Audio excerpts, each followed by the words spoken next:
Athlètes de haut niveau et célébrités en font aujourd'hui ses louanges. Le gluten-free ou régime sans gluten compte aujourd'hui bon nombre d'adeptes.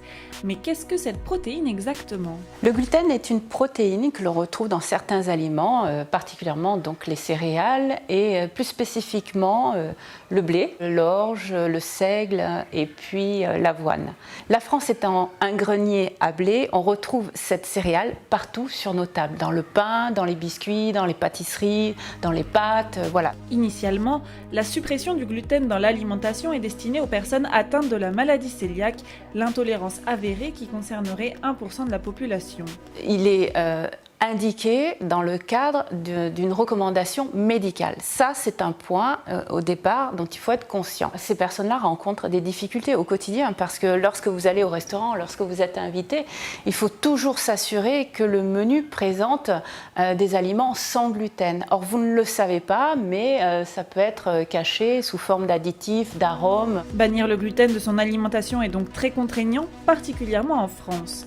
Si la grande distribution commence à s'y investir timidement, il reste des progrès à faire dans la restauration.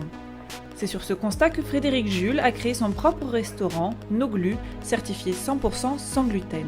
J'ai ouvert le restaurant Noglu, un restaurant sans gluten, parce que je suis moi-même intolérante au gluten, diagnostiquée il y a 15 ans, et j'ai voulu offrir un lieu gourmand où on trouve de la pâtisserie mais aussi des plats et où on puisse venir déjeuner et dîner avec des amis ou en famille et manger normalement. Je pense que ce serait bien qu'il y ait une offre plus large, même dans des restaurants classiques, que les chefs acceptent que ce n'est pas une lubie ni une mode, mais qu'il y ait vraiment des gens qui ont besoin de manger sans gluten et qu'il y ait une offre même de pain dans tous les restaurants, comme on peut le trouver dans les pays scandinaves ou aux États-Unis ou même en Italie, en Espagne. Aujourd'hui, médias et célébrités vantent les mérites d'une alimentation zéro gluten. Pourtant, rien n'atteste qu'une suppression du gluten présente un intérêt réel pour la santé en général, bien au contraire.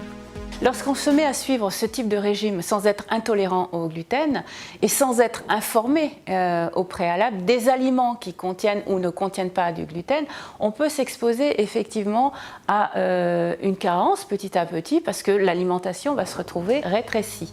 En résumé, le gluten est une protéine que l'on retrouve notamment dans le blé, l'orge, le seigle et l'avoine. La vraie fonction du régime sans gluten est de répondre à la maladie cœliaque, intolérance avérée. Suivre un régime sans gluten nécessite un accompagnement médical pour éviter le risque de carence. Pour plus d'informations, les équipes d'Avenir Santé Mutuelle sont à votre écoute au numéro vert gratuit 0800 501 918.